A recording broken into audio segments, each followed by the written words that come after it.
Terima kasih pemirsa, Anda masih bersama kami dalam Kominfo Newsroom. Beralih ke informasi lainnya, Presiden Joko Widodo menyampaikan sejumlah capaian dan komitmen Indonesia dalam perlindungan laut sebagai negara kepulauan terbesar di dunia. Menurut Presiden, lingkungan laut yang sehat adalah kunci keberlanjutan pembangunan Indonesia.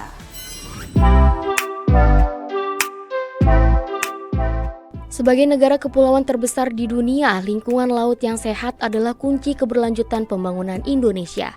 Saat berpidato secara virtual pada One Ocean Summit, Presiden Joko Widodo menyampaikan sejumlah capaian dan komitmen Indonesia dalam perlindungan laut. Adapun sejumlah komitmen yang telah dilakukan Indonesia antara lain, komitmen mencapai target kawasan konservasi perairan laut seluas 32,5 juta hektar pada tahun 2030. Menurut Presiden, sampai dengan tahun 2021, Indonesia telah berhasil mencapai seluas 28,1 juta hektar atau 86,5%. Indonesia juga berkomitmen untuk mengurangi 70% sampah plastik laut pada tahun 2025. Mulai dari rencana aksi penanganan sampah plastik laut hingga pembangunan pembangkit listrik berbahan baku sampah yang mengonversi 1.000 ton sampah per hari menjadi 10 megawatt listrik. Indonesia bangga menjadi salah satu negara di garda terdepan dunia dalam hal perlindungan laut.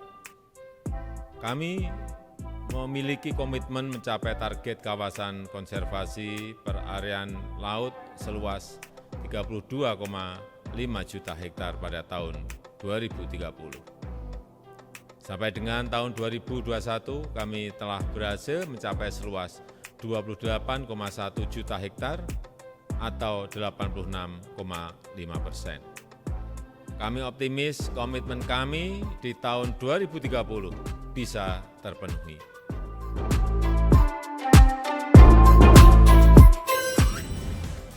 Informasi selanjutnya, Menko Perekonomian Airlangga Hartarto menyampaikan bahwa pemerintah terus berkomitmen untuk memberikan perhatian pada ketahanan pangan nasional.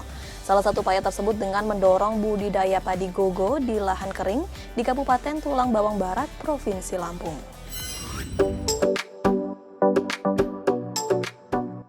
Upaya pemerintah dalam memperhatikan kesejahteraan masyarakat terus dilakukan secara konsisten, terutama dalam ketersediaan pangan nasional. Salah satunya adalah pengembangan teknologi di sektor pertanian seperti padi gogo yang terus dilakukan agar dapat menjadi solusi dalam pemanfaatan lahan kering dan penguatan pangan Indonesia.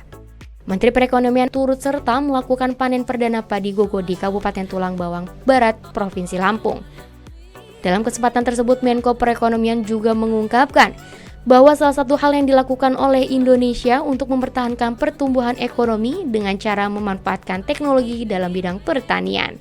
Kami apresiasi panen perdana padi gogo oleh UMA Indah Mekar, tentu dengan sentuhan teknologi dan uji coba, di mana varietas gogo ini diharapkan bisa didorong terutama juga di lumbung-lumbung pangan yang airnya terbatas.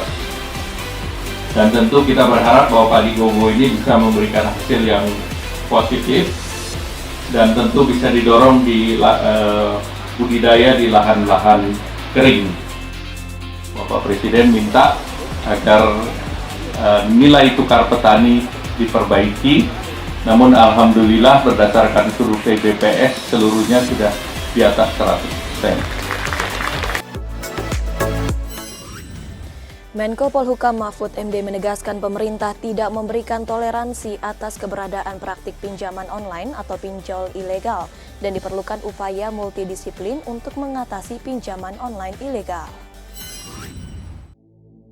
Terkait beredarnya pinjaman online ilegal di masyarakat, Menteri Koordinator Bidang Politik, Hukum, dan Keamanan Mahfud MD menegaskan bahwa perlu adanya upaya multidisiplin untuk mengatasi pinjol ilegal. Upaya tersebut diantaranya melalui menaati aturan dan etika dalam penagihan, menghimbau agar memberikan suku bunga yang rendah dan terjangkau, serta memberikan pelayanan yang baik bagi masyarakat. Selain itu, pemerintah juga tengah mendorong terbentuknya undang-undang terkait sektor jasa keuangan dan RUU Perlindungan Data Pribadi. Di samping itu, pemerintah akan berkolaborasi dengan sejumlah kementerian dan lembaga terus melakukan upaya bersama untuk memberantas dan menindak tegas praktik-praktik pinjol ilegal yang merugikan masyarakat. Pinjol ilegal itu sebenarnya rentenir yang bertransformasi melalui digital, sehingga perlu kehati-hatian. Nah, dalam prakteknya kegiatan pinjol ilegal ini tidak memenuhi syarat tersebut, ya, baik subjektif maupun objektifnya. Yang sekarang tadi ada kecakapan, dan sebagainya, itu kan semuanya melalui jebakan-jebakan, ya, melalui jebakan-jebakan. Oleh sebab itu, ketika kita katakan, seperti saya mengatakan habis rapat dengan Pak Wimbo itu, kami konferensi pers bersama-sama kepada mereka yang terjerat atau menjadi nasabah dari sebuah pinjol ilegal supaya tidak membayar. Itu pengumuman saya. Tidak membayar.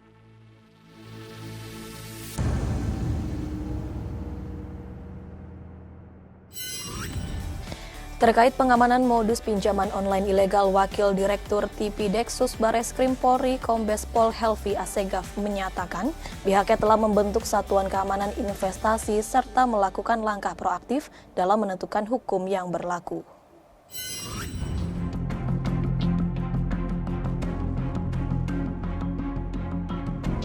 Perkembangan teknologi informasi digital yang semakin pesat diiringi pula dengan munculnya modus kejahatan baru pada dunia bisnis maupun perbankan.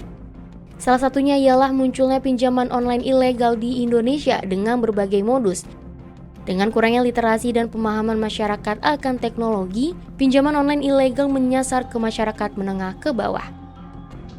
Wakil Direktur TV Deksus Bareskrim Polri Kombes Pol Helvi Assegaf dalam kegiatan seminar edukasi yang diselenggarakan oleh Otoritas Jasa Keuangan menyampaikan, Polri sudah membentuk Satuan Tugas Keamanan Investasi yang memiliki tugas pokok yaitu memonitor, mengkoordinasi, dan merumuskan solusi dalam menjamin keamanan berinvestasi, baik dari mikro maupun makro. Selain itu, Polri juga melakukan langkah proaktif dan bekerja sama dengan para stakeholder sesuai ketentuan hukum yang berlaku. Helvi juga mengatakan Polri telah melakukan berbagai langkah preventif dengan melakukan penyelidikan pinjol-pinjol yang belum berizin dan melakukan monitoring di seluruh wilayah Indonesia, serta mampu berkoordinasi dengan kementerian dan lembaga terkait untuk memperketat pengawasan dan memohon regulasi pinjol di Indonesia.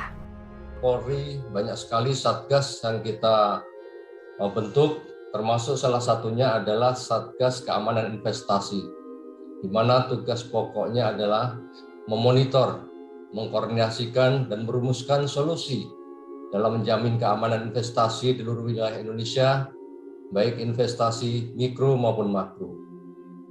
Selain itu, kita melakukan langkah-langkah proaktif yang bersifat koordinatif sesuai dengan ketentuan hukum yang berlaku. Juga melakukan kerjasama dan koordinasi dengan stakeholder yang terkait. Melakukan analisa dan evaluasi untuk mengetahui dinamika perkembangan investasi yang ada di seluruh Indonesia, di seluruh wilayah, serta melaksanakan publikasi dan sosialisasi berkaitan dengan kegiatan investasi, termasuk antisipasi masyarakat untuk memilih jasa pinjaman online yang tepat.